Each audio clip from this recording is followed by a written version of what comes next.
हरे कृष्णा माता जी, सादर प्रणाम। सभी भक्तों को हरे कृष्णा, सादर प्रणाम।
हरे कृष्णा। आप सभी का स्वागत है। ओम अज्ञानतिमिरन्धस्य ज्ञानाञ्जनाशलाकाय चक्षुरुन्मिलितं येन तस्मै श्रीगुरवे नमः। श्रीचैतन्यमनोभीष्टं स्थापितं येन भूतले स्वयं रूप कदा मह्यं ददाति स्वपदान्तिकं। वन्देऽहं श्रीगुरुन् श्रीयुतपदकमलं श्रीगुरून् वैष्णवांश्च श्रीरूपं साग्रजाताम् सहगणा रघुनाथान्वितं तं सजीवं साद्वैतं सार्वभूतं परिजना सहितं कृष्णचैतन्यदेवं श्रीराधा कृष्णपदान् सहगणा ललिता श्रीविशाखान्वितांश्च नमो विष्णुपदाय कृष्णपृष्ठाय भूतले श्रीमते भक्तिवेदांत स्वामीति नामिने नमस्ते सरस्वते देवे गौरवाणी प्रचारिणे निर्विशेष शून्यवादी पाश्चात्य देश तारिणे हे कृष्णा करुणा सिंधु दीन बंधु जगतपते गोपेश गोपिका कांत राधा कांत नमस्तुते तप्त कांचन गौरांगी राधे वृंदावनेश्वरी वृषभानुसुते देवी प्रणमामि हरिप्रिये वाञ्छाकल्पतरुभ्यश्च कृपा सिन्धुभ्य एव च पतितानं पावनेभ्यो वैष्णवेभ्यो नमो नमः। श्रीकृष्ण चैतन्य प्रभु नित्यानंद श्री अद्वैत गदाधर शिवासादि गौर भक्तवृंद हरे कृष्णा कृष्णा कृष्णा हरे हरे हरे राम राम राम हरे हरे। तो हम लोग अभी जो है ये आखिरी के दो श्लोकों में भगवान की जो दूसरी इच्छा है कि अपनी खुद की जो है मधुरता का आस्वादन भगवान लेना चाहते थे। कृष्ण र माधुर्य कृष्ण उपजय लोभ सम्यक आस्वादिते नारे मने रहे क्षम।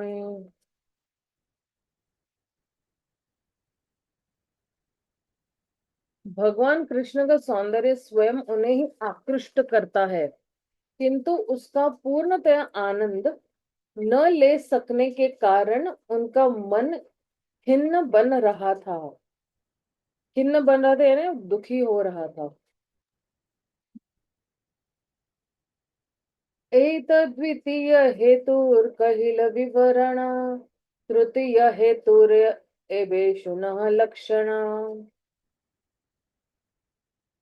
यह उसकी द्वितीय इच्छा का विवरण है। अब मैं तीसरी इच्छा का वर्णन करता हूँ, कृपया ध्यान से सुने।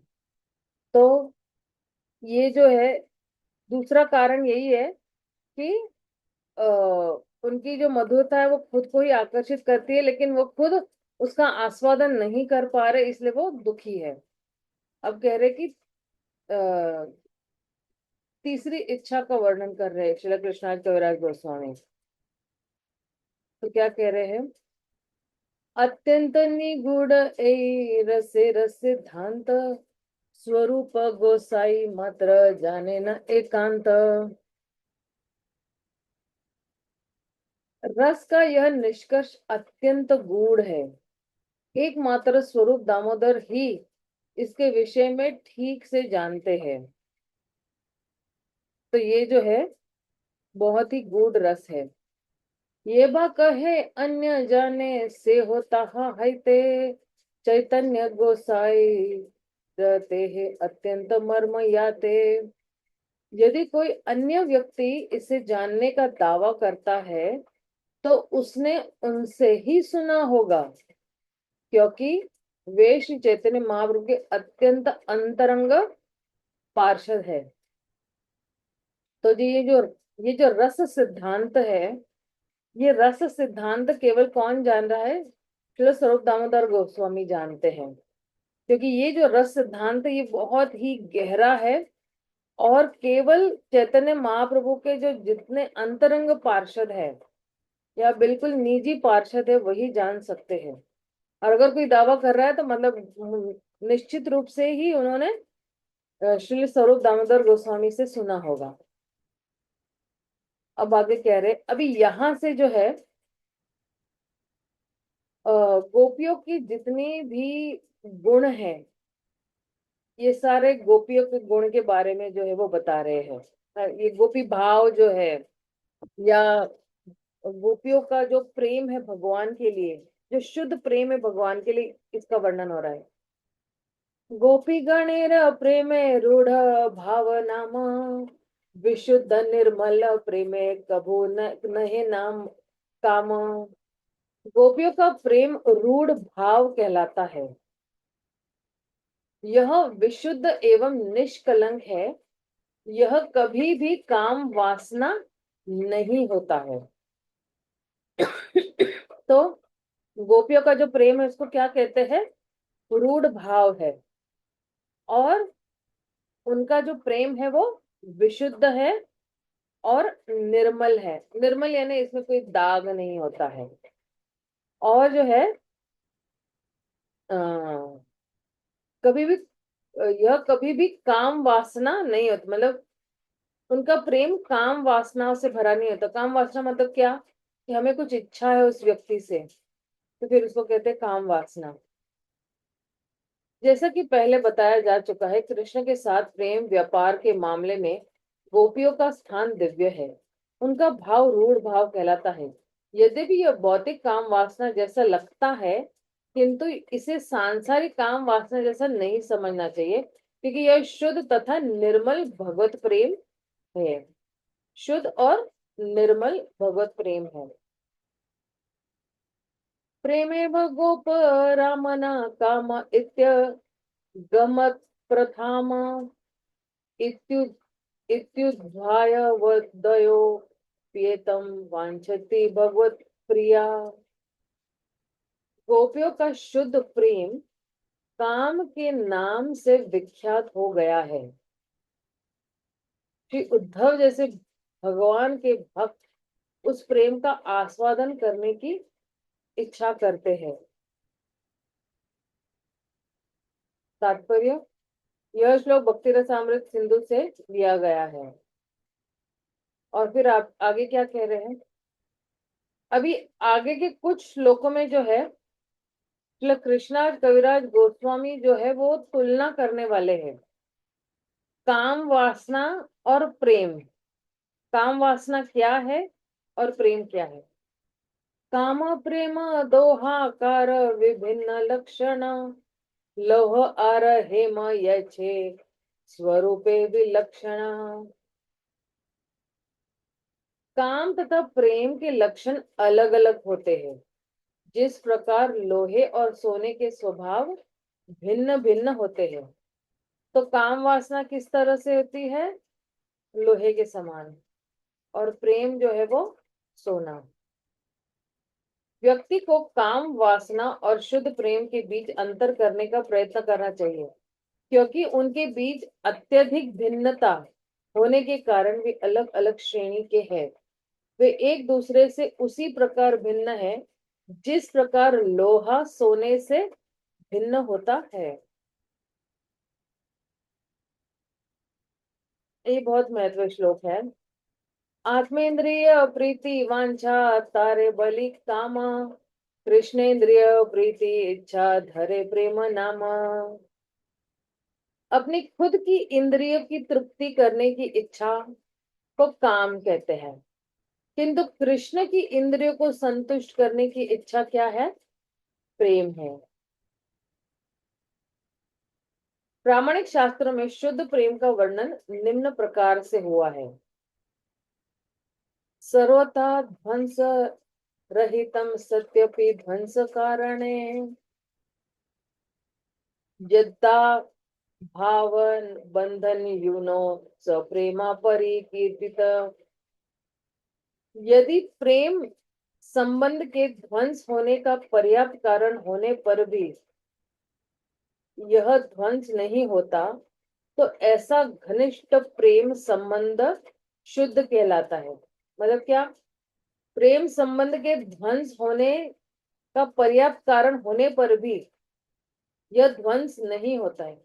जैसे मान लो पति पत्नी है और दोनों में बहुत झगड़ा होता है, मारपीट होती है, लड़ाई होती है, फिर भी दोनों एक साथ ही रहते हैं, बिल्कुल बिछड़ते नहीं है, डिवोर्स नहीं होता है। तो प्रेम संबंध के ध्वंस होने का पर्याप्त कारण है, मतलब पति बहुत पीट रहा है फिर भी पत्नी छोड़ नहीं रही है, पर्याप्त कारण है ना। शास्त्रों में भी लिखा गया पर्याप्त ये कारण है, और बहुत ही उस पे कहते हैं ना अत्याचार कर रहा है, तो पत्नी जो है वो अलग रह जाके रह सकती है, लेकिन फिर भी नहीं रहती है।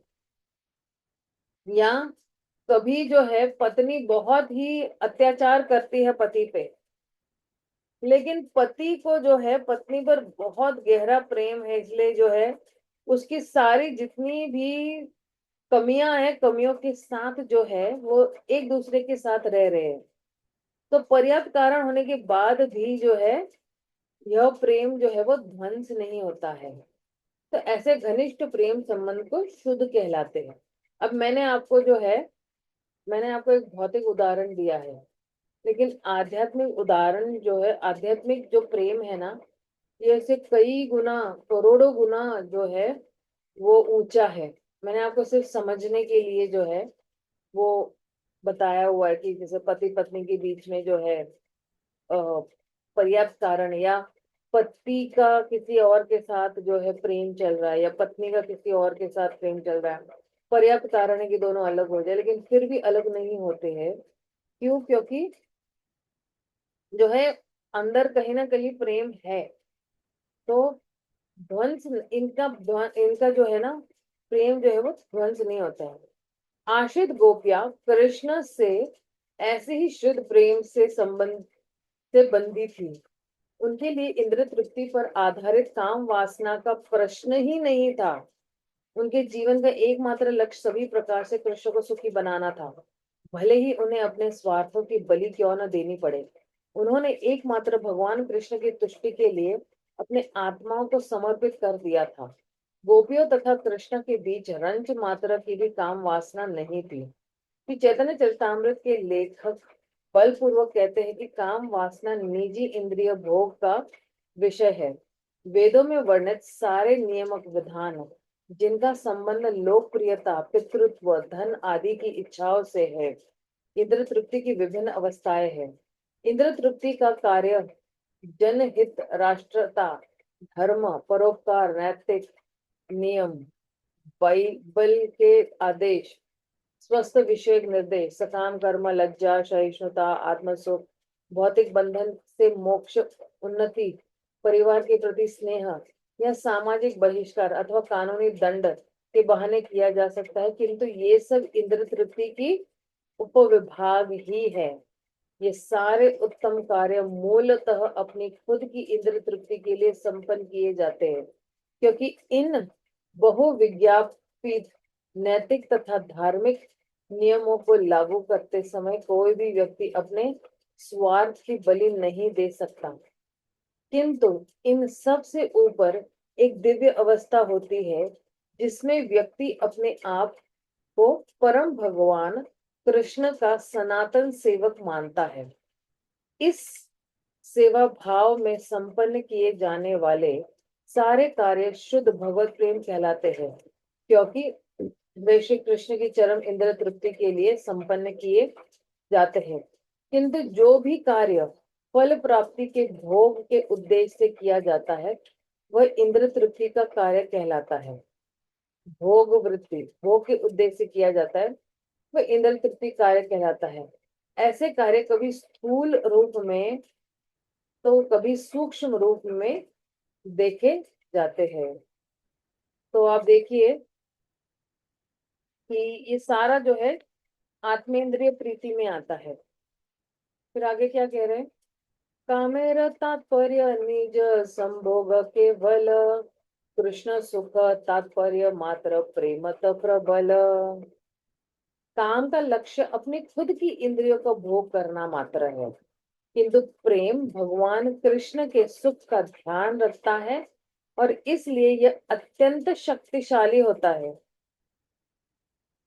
प्रेम जो है, ये प्रेम जो शब्द है, ये जो है ये दूसरों के सुख का यानी कृष्ण के सुख का ध्यान रखता है प्रेम, लेकिन जो काम वासना है वो खुद की इंद्रियों को भोग, मतलब हमारा ध्यान जो है वो बार बार रहेगा कि अ, अब मैं क्या करूं कि मुझे आनंद मिले। तो फिर इंद्रियां खोजती रहती है, आंखें, कान, नाक, ये अलग अलग इंद्रिय तृप्ति खोजते रहती है। तो आंखें खोजती रहती कि चलो कोई नई जगह पे जाए, हरियाली हरियाली जहाँ पे हो, या पिक्चर देखने चले जाए, या जो है किसी जगह पर बैठकर उसका जो है लुत्फ उठाए। इस तरह से कान जो है लोगों की निंदा चुगली सुनना चाहता है, या कुछ ऐसे गलत सलत सुनना चाहता है जिसका किसी का बुरा हुआ है, तो कानों को बड़ी संतुष्टि मिलती है। लेकिन आप देखिए, जब हम भक्ति में आते हैं तो हमारी इन सब इंद्रियों को ये पोषण नहीं चाहिए होता है, हालांकि पोषण है भी नहीं है। हमारी इंद्रियों को ये सब बिल्कुल नहीं भाते हैं। अब देखना, ये सब चीजें जो है वो धीरे धीरे कम होती रहती है। जैसे ही हम भक्ति करना शुरू करते हैं या सोलह माला करते हैं, हमें नहीं अच्छा लगता है कि हम किसी की निंदा सुने, या इन जगहों पे जाए जहाँ पे जो है, हाँ, इन जगहों पे अगर मान लो परिवार के साथ जाना है और उनको सुख देना है तो बात अलग है। लेकिन खुद की इच्छा से हम नहीं जाते हैं, क्यों? क्योंकि वहां देखकर समय की बर्बादी ही है। अगर हम नजारे देखते हैं तो हमें पता है कि ये कृष्ण की शक्ति है, ये कृष्ण की प्रकृति है, और ये जो कृष्ण की प्रकृति जो है वो उन्होंने ही बनाई हुई है। इस प्रकृति में जो है हरा रंग जो उन्होंने ही भरा हुआ है, या फूलों में रंग है, या पौधों में जो है पोषण देने का काम है, या फलों में जो है अलग अलग स्वाद, ये भगवान ने दिए, ये हमें पता है। लेकिन हम यही विचार करेंगे कि किस तरह से मैं अपना संबंध को और गहरा कर सकूं भगवान के साथ। तो व्यक्ति की रुचि एक्चुअली वहां पे ज्यादा भागेगी, उनकी इंद्रियां जो है भगवान का श्रवण कीर्तन करने के लिए ज्यादा भागेगी। फिर आगे क्या कह रहे? लोक धर्म वेद धर्म देह धर्म कर्म, लज्जा धैर्य देह सुख आत्म सुख मर्म, दुस्तज्य आर्य पथ निज परिजन, स्वजने करे व्रत ताडन भर्सन, सर्व त्याग करी करे कृष्ण भजन, कृष्ण सुख हेतु करे प्रेम सेवन। तो क्या कह रहे हैं? सामाजिक रीतियां, शास्त्रीय आदेश, शारीरिक आवश्यकताएं, सकाम कर्म, लज्जा धैर्य, शारीरिक सुख, इंद्र तृप्ति तथा वर्णाश्रम धर्म का वह वर्ग जिसे छोड़ पाना कठिन है, गोपियों ने अपने परिवार के साथ साथ इन सब को त्याग दिया है और अपने परिजनों के दंड तथा फटकार को सहा है। वहां पे भी जो है आध्यात्मिक जगत में भी ये सब होता है। यह सब उन्होंने भगवान कृष्ण की सेवा के लिए किया। वे उनके आनंद के लिए उनकी प्रेममयी सेवा करते हैं। अभी आपने भी थोड़ा बहुत महसूस किया है ये, ठीक है ना? सभीयों ने, जो मान लो कि हमारे घर में अगर कोई परिवार के जो जन है, परिवारजन भक्त नहीं है और हम अकेले ही भक्त बने हुए हैं, तो फिर जो है परिजनों की दंड फटकार सहाकर भी हम लोग ने भक्ति की हुई है। हालांकि हमारे साथ ऐसा मतलब मेरे साथ ऐसा नहीं हुआ है, क्योंकि हमारा तो पूरा परिवार ही एक साथ आ गया था, तो वो प्रश्न नहीं है। लेकिन हाँ, जब हम दूसरों को काउंसलिंग करते हैं तो हमें पता चलता है कि अच्छा, लड़की जो है वो भक्त बनी हुई है, माँ बाप भक्त नहीं बने हुए हैं, और भाई बहन भक्त नहीं है, तो फिर भी जो है वो सहन करती है, छुप छुप के जो है वो भक्ति करती है। कम्बल के अंदर माला घुसा के जो है वो माला करती है, कम्बल के अंदर किताबें घुसा के किताबें पढ़ती है। तो उस व्यक्ति की जो रुचि है बाकी सब चीजों में न होके, उस व्यक्ति की अब जो रुचि है वो कृष्ण भक्ति में हो गई है। और इसलिए जो है कभी जो है माँ की डांट भी खा लेती है, पिता की डांट भी खा लेती है, क्योंकि अगर आप देखोगे लड़कियों को बहुत कंट्रोल करते हैं माँ बाप, और वो अच्छी बात है, क्योंकि जो है अ, लड़कियों की सुरक्षा का उत्तरदायित्व जो है वो माँ बाप पर होता है, और लड़कियां जो है माँ बाप की सुरक्षता में ही जो है महफूज है।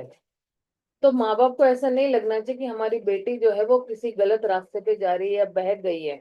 इसलिए ये कंट्रोल जो है, ये स्वास्थ्यजनक कंट्रोल है, हेल्दी कंट्रोल है ये, कि नहीं इधर नहीं जाना उधर नहीं जाना। और माँ बाप भी जो है,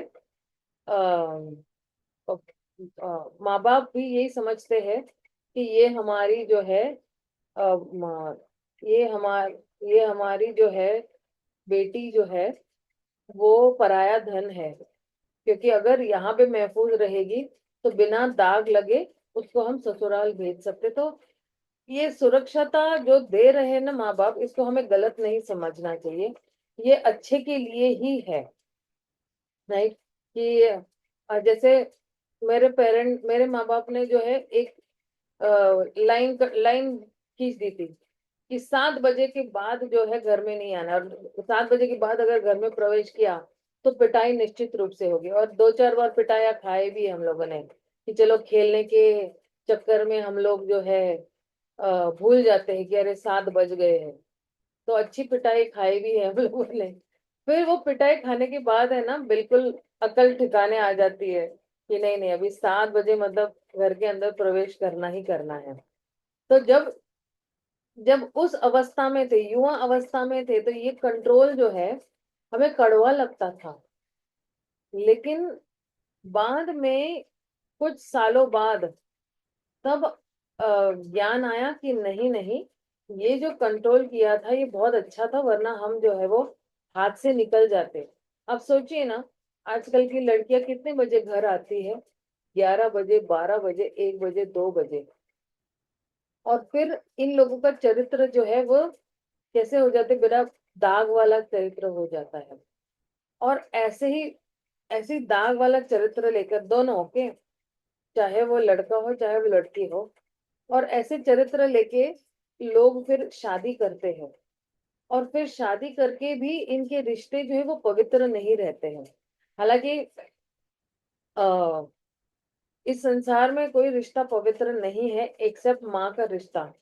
लेकिन फिर भी जो है, क्या कहते हैं, एक्चुअली मुझे कहने में भी थोड़ी लज्जा आ रही है, लेकिन समझाने के लिए कहना पड़ रहा है कि फिर यही ऐसे रिश्तों के साथ फिर ऐसे डिवोर्स ये सब होते रहते, क्योंकि दोनों स्वतंत्रता का आ, अनुभव करना चाहते हैं, या दोनों स्वतंत्र रहना चाहते हैं। इसलिए जो है, लड़की कहती है मुझे स्वतंत्र रहना है, लड़का कहता है मुझे भी स्वतंत्र रहना है, और फिर वहीं पे डिवोर्स हो जाता है। तो जहां पे पहले से ही कंट्रोल नहीं किया जाता है लड़की या लड़कों पर ही, तो आप देखते हैं कि वहां पे रिश्ते जो है शादी के बाद बहुत मुश्किल हो जाते हैं। लेकिन यहाँ पे हमारी जो गोपियां हैं, उन्होंने डांट फटकार खाके भी जो है उन्होंने सहा है।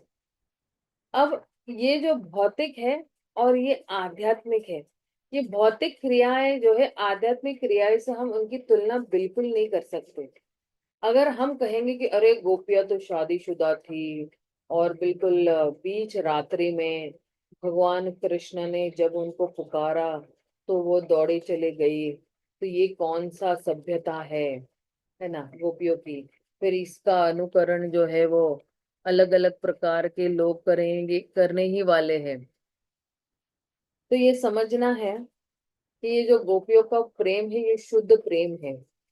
गोपियों के पास, जैसे आप देखना, कई लोग रात्रि में क्यों मिलते हैं? उनके पास काम वासना होती है, भोग करने के लिए मिलते हैं।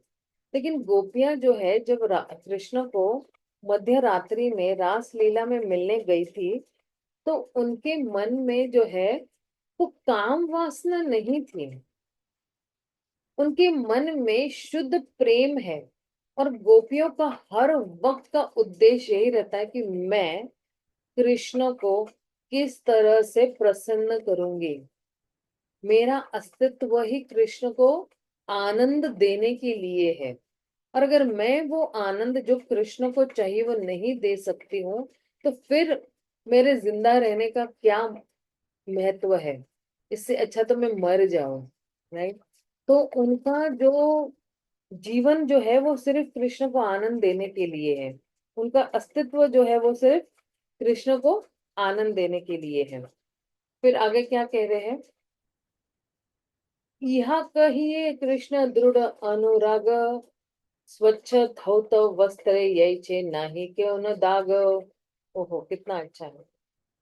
यह भगवान कृष्ण के प्रति दृढ़ अनुराग कहलाता है। यह उसी तरह शुद्ध निष्कलंक है जिस तरह दाग रहित स्वच्छ वस्त्र है ना। एक पीत वस्त्र है, सॉरी श्वेत वस्त्र है, और उसमें बिल्कुल कोई दाग नहीं है, गोपी गोपी का प्रेम वैसा ही है। तो चैतन्य चरितामृत के लेखक सबको इंद्र तृप्ति के कार्यों को त्यागने और गोपियों की तरह भगवान की इच्छा के साथ पूरी तरह जुड़ने का उपदेश देते हैं। भगवद गीता में भगवान कृष्ण का यह आखिरी उपदेश हमें भगवान को प्रसन्न करने के लिए सब कुछ करने के लिए तैयार रहना चाहिए, यहाँ तक कि वैदिक सिद्धांतों या नैतिक नियमों का उल्लंघन करने के लिए भी आ, हमें त्याग देना चाहिए। भगवत प्रेम का यही मानदंड है। शुद्ध भगवत प्रेम में ऐसे कार्य उसी तरह निष्कलंक है जिस तरह पूर्ण रूपेण धुला सफेद कपड़ा। इस संबंध में श्री भक्ति विनोद ठाकुर की चेतावनी है कि हर वस्तु के परित्याग के विचार का यह गलत अर्थ नहीं लगा लेना चाहिए कि शरीर तथा मन संबंधी आवश्यक कर्तव्य का त्याग भी कर लेना चाहिए। ऐसे कर्तव्य इंद्र तृप्ति नहीं होते यदि वे कृष्ण सेवा के विचार से किए गए हैं। जैसे उठकर स्नान करना, या भोजन खाना, या जो है परिवार का निर्वाह करना, राइट। ये सब चीजों को जो है भक्तिविनोद ठाकुर कहते हैं कि हर वस्तु के परित्याग के विचार का यह गलत अर्थ नहीं। मतलब कई लोगों को क्या लगता है भक्ति मतलब है ना सब कुछ छोड़ छाड़ देना। और मुझे भी पहले जो है भक्ति में आने से पहले मुझे ऐसे ही लगता था कि अगर भक्ति कोई कर रहा है तो मतलब उसको सब कुछ छोड़ना पड़ेगा।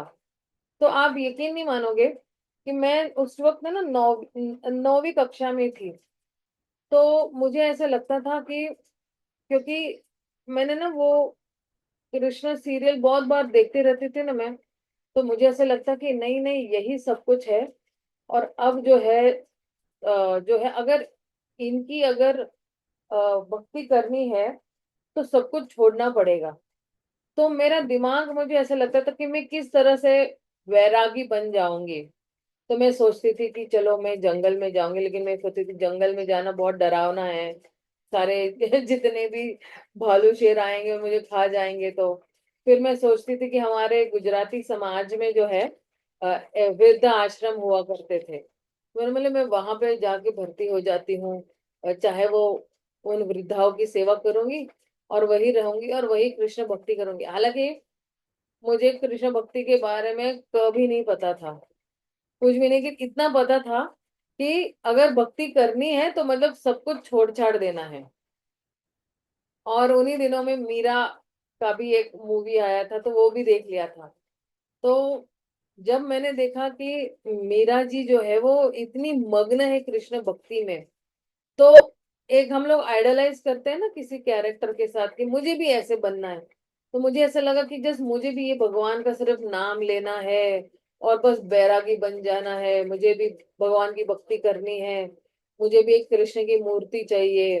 तो बहुत जिद करके मैंने ना मेरी मम्मी को बोला कि मुझे एक कृष्ण की मूर्ति चाहिए। अब मेरी मम्मी ने ले तो आए, और उसके साथ जो है मतलब भगवान को भोग लगाना है या उनको अच्छी तरह। और ये मूर्ति जो है ये एक्चुअली न कोई धातु की मूर्ति थी और न संगमरमर की मूर्ति थी। ये मूर्ति जो है वो मिट्टी से बनाते हैं ना। और भगवान के पीछे एक गाय रख दी थी, गाय और भगवान अकेले खड़े हैं बांसुरी के साथ। तो बस सिर्फ उनको रोज पोछा करती थी मैं, और गाय को पोछा करती थी और वो जगह को, और फिर बस अकेले उनको रखा है। और बहुत बार मैं घंटों घंटों उनको सिर्फ देखते रहती थी बैठकर। तो मेरी मम्मी ने एक दिन है ना मुझे बहुत पीटा था, बोले पूरा दिन तुम इनके सामने बैठे रहते हो और कुछ काम धाम नहीं करते हो, पढ़ाई नहीं कर रहे हो तुम। और फिर बहुत पीटा ना, उसके बाद वो जरा भूत नीचे उतर के आ गया था उस वक्त। लेकिन बहुत दिनों तक जो है ऐसे ऐसे लग रहा था कि नहीं नहीं मुझे भी सब कुछ त्याग देना है, मुझे भी ना सब कुछ बस सिर्फ भगवान की भक्ति करनी है, क्योंकि मार्ग नहीं पता था इसलिए ऐसे ही जैसे बोलते हैं ना कि मन घड़त कुछ भी हम भक्ति का क्या कहते हैं, भक्ति की बोलते हैं कि अ, भक्ति की परिभाषा। विधियां विकसित कर लेते हैं। हाँ हाँ। तो कुछ इतना ज्यादा पता नहीं था। फिर जब मैं 10वीं में आई तब जो है, 10वीं में जब मैं आई थी तो पहली बार गर्मी की छुट्टियों में जो है मैं बम्बई की जुहू मंदिर में गई थी। तो वहां पे जो है अ, भगवान के दर्शन हुए। तो बिल्कुल मेरे आंखों से इतने दड़ दड़ दड़ दड़ दड़ दड़ आंसू आ रहे थे कि मुझे आपकी भक्ति करनी है और मुझे कोई मार्ग ही नहीं पता है, मुझे कैसी करनी है आपकी भक्ति, मुझे आप मुझे मार्गदर्शन दो। तो वहां पे प्रभुपाद जी के दर्शन हुए, वहां पे मुझे मेरे अपने खुद के गुरु के भी पहली बार दर्शन हुए थे। लेकिन मुझे ये पता नहीं था कि यही मेरे गुरु है। मतलब उस वक्त जो है पहले मैंने प्रभुपाद के दर्शन किए, और मैं जब प्रभुपाद के दर्शन कर रही थी, क्योंकि प्रभुपाद के अगर आप पहली बार विग्रह देखोगे ना, आपको लगेगा कि ये साक्षात कोई व्यक्ति यहाँ पे बैठे हुए हैं। पहली बार अगर कोई देखता है उनको तो मैं जब दर्शन करने मिला, ये देखो पलक के भी नहीं झपका रहे हैं, ये तो कितना जो है बिल्कुल तल्लीन है भगवान की भक्ति में। तो मुझे ऐसे लग रहा था कि मुझे भी ऐसी भक्ति करनी है, बस मुझे उनके सामने, क्योंकि 9वीं में मेरा एक एक्सपीरियंस हो चुका था कि मुझे जो है भगवान के सामने बैठ के उनकी भक्ति करनी है। मैंने देखो ये तो कर रहे, मेरी मम्मी ने मुझे पीट दिया तो उस टाइम पे कि भगवान के सामने बैठ के भक्ति, और ये देखो ये पलके भी नहीं झपका रहे हैं। और इतने में गुरु महाराज आते हैं और कुछ शिष्य उनके पीछे पीछे आते हैं, और गुरु महाराज जो है वो दंडवत प्रणाम करते हैं श्रील प्रभुपाद जी को। और प्रभुपाद जी को दंडवत करके वो अपने कमरे की तरफ निकल रहे हैं। तो बहुत सारे भक्तों ने है ना उनकी चरण की धूली अपने सर पे ले ली। तो मैंने भी जैसे नहीं क्या, हम एक दूसरे को कॉपी करते हैं या नकल करते हैं, तो मैंने भी नकल करके उनकी जो है वो चरण धूली ले ली। अब उस वक्त जो है वो वाला दिन था, एक्चुअली एकादशी वाला दिन था। और उस दिन मैं इसलिए गई थी क्योंकि मेरे जो चाचा है वो बम्बई में रहते थे, मतलब अ, पापा के मौसी के बेटे, वो लोग बम्बई में रहते, तो वेकेशन के लिए मैं वहां गई थी। और मेरी मम्मी ने मुझे फोन करके कहा था कि आज एकादशी है, किसी भी हाल में मंदिर जाना है आपको, और मंदिर जाने के बाद ही जो है कुछ खाना है। तो अब जो है हम गए जुहू मंदिर में, फिर ये सब हुआ। और फिर जो है मैंने भी जो है, और उस दिन जो है उन लोगों ने हमें एक हरे कृष्ण माला करवाई थी, वहां के जो भक्तगण हैं, और एक किताब दी थी। और वो किताब पे, और ये किताब जो है वो वाली Krishna the reservoir of pleasure, वो इंग्लिश में थी। उन्होंने पूछा था इंग्लिश में चाहिए हिंदी में, मैंने बोला नहीं, इंग्लिश में दे दो। तो वो Krishna the reservoir of pleasure, और उसपे ना चित्र इतना सुंदर था। फिर वो माला करते करते मैं भगवान का चित्र देखने लगी, और वो पूरा उन्होंने वो हमें हरे कृष्ण महामंत्र दिया हुआ था। उसके बाद वो प्रसाद भी दिया था, एकादशी वाला प्रसाद दिया था। और इस तरह से उस दिन से एक्चुअली मेरी भक्ति, हम अगर कहना चाहते तो मैं जो है शुरू हुई थी वहां से। लेकिन संग न होने के कारण मैं कभी माला करती थी, कभी नहीं करती थी। कभी जब बहुत अगर कुछ ऐसे परीक्षा आ गई तो माला किया है, या डर के मारे माला की है। तो इस तरह से जो है, और वो जो किताब है Krishna the reservoir of pleasure, मैं बार बार पढ़ती रहती थी उसको। मैंने उसको 100 से ज्यादा बार पढ़ लिया होगा, क्योंकि वो एक तो चित्र मुझे इतना भा रहा था कि इतना प्यारा चित्र दिया है मुझे, और फिर उसके अंदर जो जो कुछ भी लिखा था मुझे बहुत अच्छा लगता था।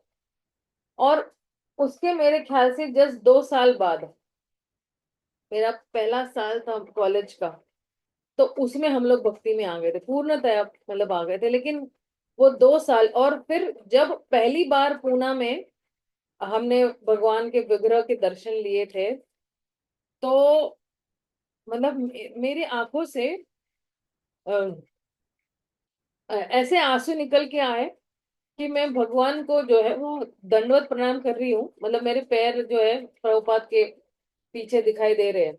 लेकिन मैं झुक कर भगवान से इतना रोई हूं उस दिन कि अब मुझे प्लीज अपने से दूर मत करना। कि हर बार जो है मतलब, और योगा योग ये भी हो गया कि मंदिर जो है हमारे घर से नजदीक था, 3 किलोमीटर की दूरी पे था। तो मैंने भगवान से यही मांगा कि मैंने मतलब भगवान, मैं आज आपसे एक मांग, मेरे पास कोई हक नहीं है आपको कुछ मांगने का, लेकिन मैं आज एक मांगती हूँ कि अगर आपको कुछ देना ही है तो ये दीजिए कि मैं अभी आपसे कभी दूर नहीं हो। और बहुत फूट फूट के उस टाइम पे मैं रोई थी। मुझे अभी भी याद है कि इतना रोई थी कि मेरी मम्मी बोल रही सब तमाशा देख रहे, सब तमाशा देख रहे, तुम क्यों रो रही हो, तुम क्यों रो रही हो। तो एक होता है ना कि आपको बहुत समय के बाद जो है भगवान, और इतना पता है कि इनके साथ मेरा कोई संबंध है, लेकिन क्या संबंध है वो नहीं पता था। फिर उसी दिन प्रवचन भी हम लोगों ने अटेंड किया था। तो उस प्रवचन में जो है उन्होंने भगवान की बहुत सारी लीलाएं बताई। तो और जो है श्रवण करने से आकर्षण और बढ़ गया। मैंने बोला अरे वाह, ये लोग तो बड़े अच्छे हैं, यहाँ पे भगवान की लीलाओं के बारे में। तो मुझे भगवान की लीला में विशेष रुचि है। खास करके कृष्णा सीरियल में जब नहीं क्या वासुदेव लेकर जाते हैं कृष्ण को मथुरा से गोकुल, फिर यमुना रास्ता देती है, फिर शेषनाग आते हैं और उनको सुरक्षिता प्रदान करते हैं। और यमुना भी जो है कृष्ण को के चरणों को छूने की कोशिश कर रही है।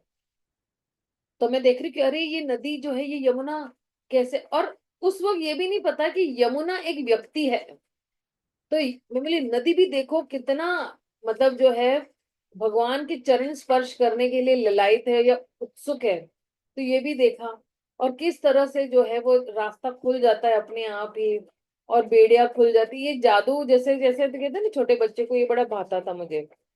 और इस तरह से जो मुझे ऐसे लगता था कि नहीं भी मेरा संबंध इन्हीं के साथ है, मुझे पता था। लेकिन शिला प्रभुपाद की कृपा से, भक्तों की कृपा से जो है अब यहाँ तक पहुंच गए। और कुछ दिनों के बाद जो है मैंने भगवान से प्रॉमिस किया था। मतलब मैं बोली भगवान मैं आपसे प्रॉमिस करती हूँ कि मैं कभी आपसे दूर नहीं हो जाऊंगी, चाहे कुछ भी लगे मुझे करने के लिए, लेकिन मैं कभी आपसे दूर नहीं होंगी। ये प्रॉमिस मैंने उस वक्त कुछ दिनों के बाद जो है किया था। और फिर जो है पता चला कि हमारे घर के 2 मिनट की दूरी पर ही एक सत्संग हो रहा है।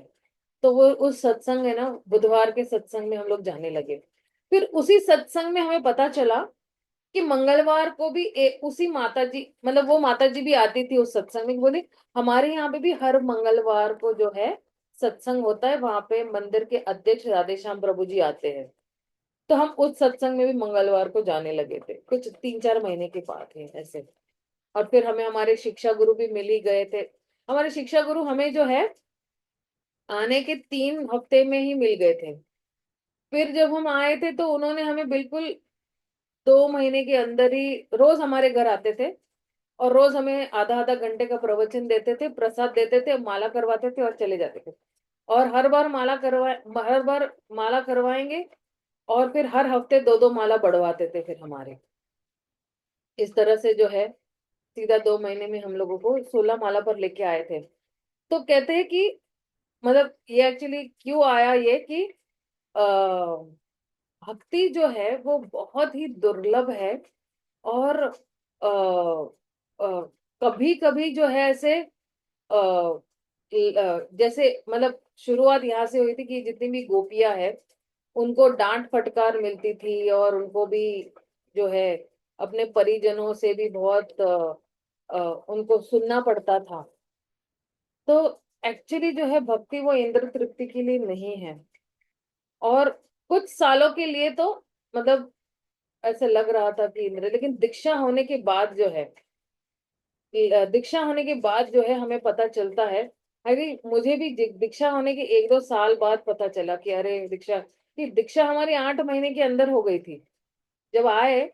अच्छा 16 माला करना शुरू कर दिए, और फिर हमारे शिक्षक गुरु को थोड़ा ये भी डर था कि ये कहीं और जगह पे दीक्षा ना ले ले, क्योंकि हम 2 ग्रुप में जाते थे। एक है परम पूज्य गोपाल कृष्ण गोस्वामी महाराज के ग्रुप में भी जाते थे, परम पूज्य राधानाथ महाराज के ग्रुप में भी जाते थे।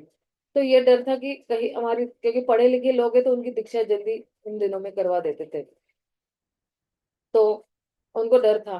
तो इसलिए हमारी दीक्षा जल्दी करवा दी सबकी। नहीं तो पहले हमारी 8 महीने के अंदर दीक्षा। तो दीक्षा क्या है, दीक्षा क्यों लेनी चाहिए, गुरु कौन है, गुरु का चयन कैसे करना चाहिए, जो आईडीसी में जो हम पढ़ते हैं ना, वो सब ज्ञान नहीं था बिल्कुल भी। जब दीक्षा मिल गई, नया नाम मिल गया, जब दीक्षा मिली तब 2 आदेश दिए गए, प्रचार करो, किताब वितरण करो, ये आदेश मिल गया। अब ये आदेश जो है मिल तो गया तो उस वक्त, और याद भी था कि ये 2 आदेश मिले हुए हैं। और शिक्षा गुरु कहते हैं आपको प्रचार करना है, आपको किताब वितरण करनी है। और हमें लगता है हाँ हाँ, प्रचार करना मतलब क्या, लोगों को भगवान के बारे में बताना है, बस यही प्रचार है। लेकिन फिर बहुत साल बाद फिर धीरे धीरे अक्ल आती गई, और फिर पता चला कि नहीं, पहले तो प्रचार मतलब हम खुद ही उसको आचरण में लाना है, फिर ही कोई चीज बोलनी है हमें। अगर मैं वो चीज का पालन नहीं कर रही हूँ और लोगों को बताती हूँ कि इस चीजों का पालन करना है, तो फिर वो प्रचार में जो है, प्रचार में जो है वो उसमें दम नहीं होगा, या लोग मतलब लोगों के हृदय का परिवर्तन नहीं कर पाएंगे हम उस वक्त। तो इस तरह से जो है धीरे धीरे जो है थोड़ी प्रगति होते गए। तो यहाँ पे जो है गोपियां का जो अगर हम देखेंगे, तो भक्ति विनोद ठाकुर ये कह रहे हैं कि हर वस्तु के परित्याग का विचार का यह गलत अर्थ नहीं लगाना चाहिए। तो मुझे भी यही लगता था कि मतलब भक्ति करना मतलब सब कुछ छोड़ देना है। और उस वक्त जो है धारणा अलग थी। फिर बाद में जब शिक्षा गुरु से मिले और हमने ये प्रश्न किया कि क्या सब कुछ छोड़ देना पड़ता है, मुझे अपनी पढ़ाई छोड़ देनी पड़ेगी, या मेरी मम्मी पापा को घर बार छोड़कर मंदिर में भर्ती होना पड़ेगा, तो बोले नहीं, ये सब नहीं करना है। तब वो गलत फहमी दूर हो गई थी।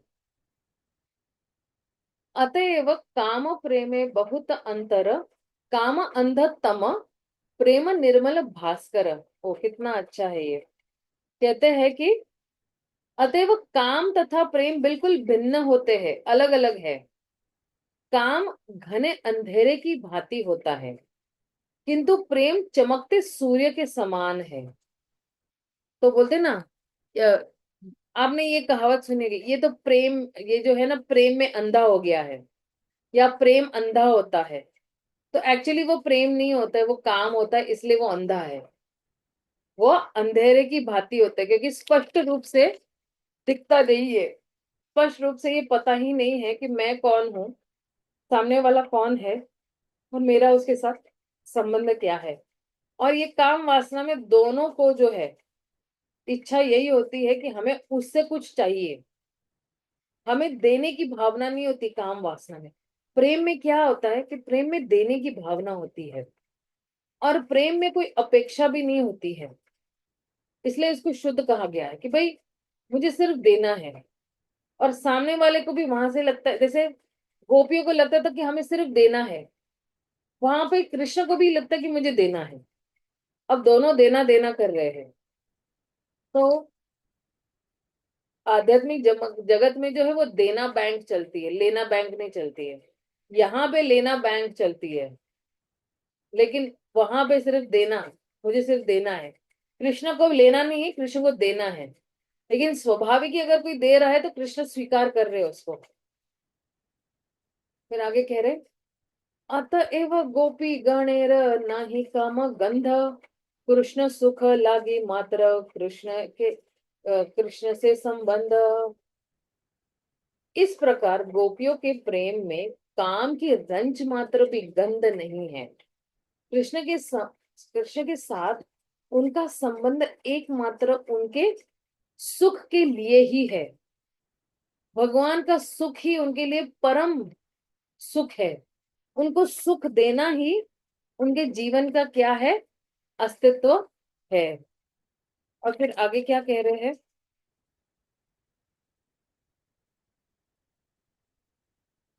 क्योंकि आप देखना कि जो है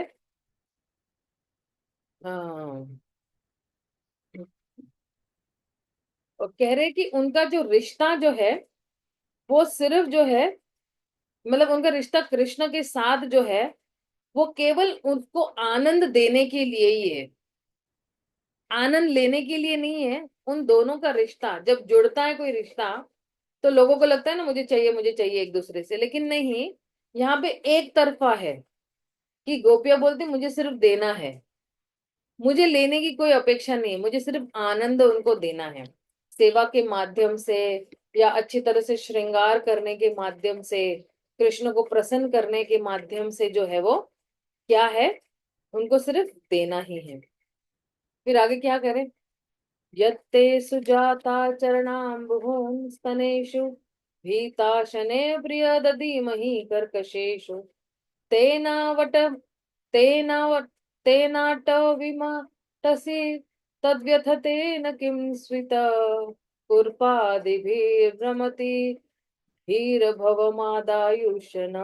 ये ब्रह्म संहिता का श्लोक है। हे प्रिया, आपके चरण कमल इतने कोमल है कि हम उन्हें अपने वक्षस्थलों पर डरती हुई धीरे से रखती है कि कहीं आपके चरण कमलों में चोट न लग जाए। हमारे प्राण एकमात्र आप पर आश्रित है, इसलिए हमारे मन इस आशंका से भरे रहते हैं कि आपके कोमल चरण जंगल के मार्ग पर चलते हुए कहीं कंकड़ों से क्षत विक्षत न हो जाए। तो एक्चुअली अगर आप देखेंगे, यह श्लोक जो है लिया गया है जिससे गोपियों ने तब कहा था जब श्री कृष्णा उन्हें रास लीला के बीच में छोड़कर चले गए थे। तो ये वाला श्लोक जो है इसमें जो है प्रेम भरी जो है उत्कंठता है। और ये जो प्रेम भरी उत्कंठता है ये प्रायः प्रेमियों के बीच में भी देखा गया है। कि अरे कहीं उसको ऐसा ना हो जाए, जैसे कोई प्रेमी है और प्रेमिका है, तो प्रेमिका को लगता है कि अरे अरे इसको धूप ना लग जाए, तो फिर जो है उसको एक टोपी देती है। या प्रेमी को लगता है कि प्रेमिका को धूप ना लग जाए तो छाता देता है उसको।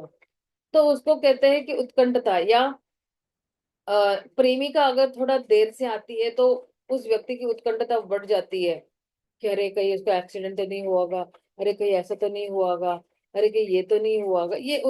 तो ऐसी ही उसकी जो बोलते हैं ना प्रतिबिंब उत्कंठता जो है वो आध्यात्मिक जगत में भी गोपियों के साथ होती है। कि जो है आपके जो चरण कमल है ना, तो वो जितने भी कंकड़ पत्थर है उससे जो है उनको जो है लगे नहीं। या जो है आप क्योंकि जो है जंगल में भ्रमण करते हो, तो अगर जो है हम रखते भी है तो कहीं आपको चोट ना पहुंचे, क्योंकि गोपियां ये समझती कि हमारा ये जो वक्षस्थल है वो कठोर है या पत्थर के समान है, उनको लगता है वक्षस्थल। तो अगर भगवान उनके कोमल चरण रखेंगे तो पत्थर के ऊपर अगर पैर रखते हैं तो कैसे आपको आराम महसूस नहीं होता है, राइट? अगर किसी गद्दे के ऊपर हम अपना पैर रखते हैं तो थोड़ा अच्छा लगता है, मुलायम चीज पे रखेंगे तो हमारे पैरों को जो है वो आनंद मिलेगा या थोड़ा आराम मिलेगा। लेकिन पत्थर पे रखकर नहीं। तो गोपियां समझती है, आप देखिए ये गोपियों की विनम्रता। गोपी की विनम्रता ये है कि वो समझती है कि हमारा वक्षस्थल जो है वो पत्थर की तरह है। हालांकि एक्चुअली उनका वक्षस्थल पत्थर की तरह नहीं, बिल्कुल मोम की तरह है। लेकिन विनम्रता में जो है वो प्रार्थना कर रही है भगवान से कि अरे रे कहीं आपके कोमल चरणों को जो है वो कहीं चोट ना लगे हमारे जो है पत्थर जैसे वक्षस्थल पर रखकर। फिर आगे क्या कह रहे हैं? हरे कृष्ण माता जी। हाँ प्रभु जी। धन्य प्रणाम माता जी। माता जी माफी चाहूंगा माता जी, ये श्लोक वो है ना, क्या कहते हैं, जब ये गोपी गीत खत्म होता तो गाया जाता है। ये वही वाला आखिरी श्लोक में गोपी गीत में गाते हैं इसके लास्ट में। आते हैं, हाँ। अच्छा, एक बात और कहना था माता जी, जब भगवान कृष्ण जब गैयों को चराने जाते थे, ठीक है, गोपियों की आशंका तो थी, लेकिन गैया आगे आगे होती थी तो जो भी मार्ग में जो कांटे कंटक होते थे ना, वो सारे के सारे गाय जो क्या करती थी, तोड़ देती थी। तो भगवान के पाँव में तो लगते नहीं थे। लेकिन वही रामा अवतार में आप देखेंगे तो उस समय तो ऐसा कोई व्यवस्था थी नहीं, भगवान के कंटक लगते थे। और हाँ जब चरण संवाहन लक्ष्मण किया करते थे ना, तो उनके जो पैर में जो कांटे होते थे देख के बहुत रोते थे वो। हाँ हाँ हाँ हाँ, यस यस यस, मुझे याद है ये लीला कि लक्ष्मण अच्छा जी जी, बहुत रोते थे कि मेरे, और फिर रात को जो है वो सोते वक्त वो सारे कांटे निकालते थे। निकालते थे। ये प्रेम के तो वश कृष्ण, हाँ, तो ये कृष्ण अवतार में तो गैया क्या करती थी, भगवान के रास्ते में जो कांटे होते थे वो सब तोड़ देती थी। एक लीला भी आती है, अगर आपको याद है प्रभु जी, कि एक दिन हाँ जो जी, है गैयो एक दिन जो है यशोदा माई ने जो है कुछ जूते दिए थे भगवान कृष्ण को। हाँ तो जी, हाँ जी, हाँ जी, हाँ जी। कहते हैं कि मुझे जो है ये जूते नहीं हाँ, जूते के लिए। नहीं मेरी लेकिन गैया कहते हैं को। नहीं, मेरी गैयों के जूते नहीं है, इसलिए मैं जूता नहीं पहनूंगा। तो गैयों ने क्या किया पता है, रातों रात जाकर जो है पूरे ब्रज में सारे जितने भी बड़े बड़े पत्थर थे, कंकड़ थे, वो सारा कूट कूट के बिल्कुल मुलायम हम्म। पाउडर की तरह के, इसलिए आप देखो ब्रज व्रज जो है वो बिल्कुल मुलायम है, ताकि भगवान हाँ के जी, हाँ जी, चरणों को जो है वो लगे नहीं। तो ये जो हाँ आप जी, सोचिए कि गई सी देखिए, आध्यात्मिक जगत में जो है ये गैयाओं के पास भी चेतन है। ये कोई जड़ वस्तु नहीं है कि उनके पास भावनाएं नहीं है, ऐसा नहीं है। ये गैयों के पास भी भगवान के लिए भावना, और इस तरह से गैया भगवान की सेवा कर रही है वहां पे। या जितने भी पशु पक्षी है, मोर है, बंदर है, या फिर जितने भी जानवर है वहां पे, गाय है, जो भी है वहां पे, है ना। तो ये सारे भी वहां पे सेवा करते हैं, ऐसा नहीं है कि शांत रूप में जो है वो सेवा नहीं कर रहे, वरना वहां पे उनको स्थान ही नहीं मिलता शांत, क्योंकि एक ब्रज ही ऐसा अकेला धाम है, या गोलोक वृंदावन ही अकेला ऐसा धाम है जहां पे ये पांचों रस जो है वो पूर्ण मात्रा में है। सौ हाँ जी, प्रतिशत मात्रा में ब्रज में ये सारे जो है वो रस है हाँ ना। जी, हाँ जी। बाकी सारे वैकुंठ में जो है कुछ कुछ मात्रा में ये रस होंगे। और वैकुंठ में वैकुंठ में माता जी सिर्फ दो ही रस होते हैं, हाँ, बाकी शांत और तो दास, और दूसरा और ढाई रस कहते हैं ना, ढाई रस है। ढाई हाँ रस का मतलब ये होता है, थोड़ा सा प्रेम होता है, थोड़ा कुछ होता है, वो बस तो बहुत हल्का होता है। हाँ। तो ये जो माधुर्य रस जो है, या जो साक्ष्य रस है, ये पूर्ण मात्रा में केवल जो है ब्रज में ही मिलेगा आपको, बाकी हाँ कहीं जी, नहीं मिलेगा आपको। तो इसलिए जो है ये जितने भी जो है गैयाएं हैं या गोपियां हैं, ये भगवान के हित के बारे में ही सोचती है, बाकी किसी के हाँ जी, बारे में नहीं सोचती है। फिर आगे क्या कह रहे हैं, अब देखिए बहुत अच्छा श्लोक आ रहा है। आत्म सुख दुखे गोपीर नाहिक विचार, कृष्ण सुख हेतु चेष्टा मनोव्यवहार। गोपियों अपने खुद के सुख या दुख की तनिक भी परवाह नहीं करती थी। उनकी सारी शारीरिक तथा मानसिक चेष्टाएं भगवान कृष्ण को आनंद पहुंचाने की दिशा में लगी रहती थी। तो आ- आप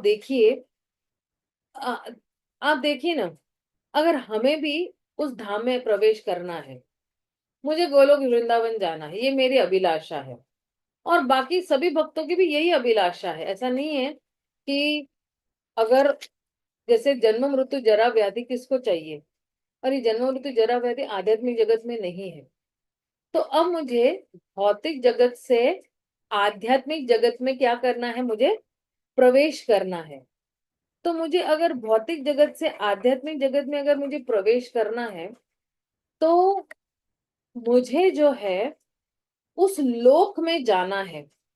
तो उस लोक के लोग कैसा व्यवहार करते हैं, या कैसा रहते हैं, खाते हैं, पीते हैं, उठते हैं, बैठते हैं, मुझे वैसा ही व्यवहार सीखना पड़ेगा, या मुझे वैसा ही भाव उत्पन्न करना पड़ेगा या विकसित करना पड़ेगा। तो वो प्रैक्टिस यहाँ से शुरू हो रही है। जैसे मान लो किसी को अगर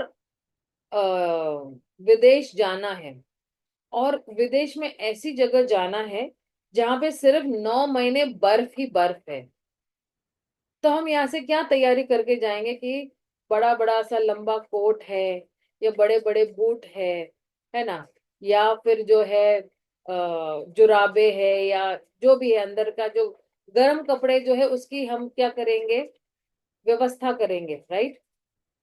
या इन सब चीजों को हम इकट्ठा करेंगे ताकि ताकि वहां हम रह सके, है ना, अगर किसी का ट्रांसफर हुआ है उस जगह पे, तो वहां के लोगों का, क्योंकि अभी देखो, कोई अगर रेगिस्तान में रह रहा है उसका खाना पीना अलग होगा, अगर कोई बर्फीली जगह पे रह रहा है उसका खाना पीना अलग होगा, तो हमें उस जगह का खाना पीना भी अपनाना पड़ेगा, उन लोगों की वेशभूषा भी अपनानी पड़ेगी। तो उसी तरह अगर मुझे भौतिक जगत से आध्यात्मिक जगत जाना है, तो मुझे भी वही चेतना विकसित करनी पड़ेगी जो उस धाम के लोगों की चेतना है। तो एक प्रयास करना है हमें कि हमें जो है खुद के सुख दुख का परवाह नहीं करना है, और हमारी जितनी भी शारीरिक और मानसिक चेष्टाएं है, ये भगवान को आनंद देने के लिए है।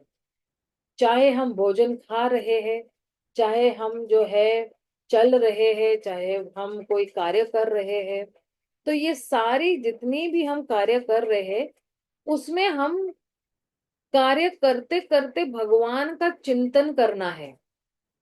और अब भगवत गीता में भी देखो, भगवान ने यही जो है उपाय अर्जुन को भी दिया था कि तुम कर्म करते करते मेरा चिंतन करो।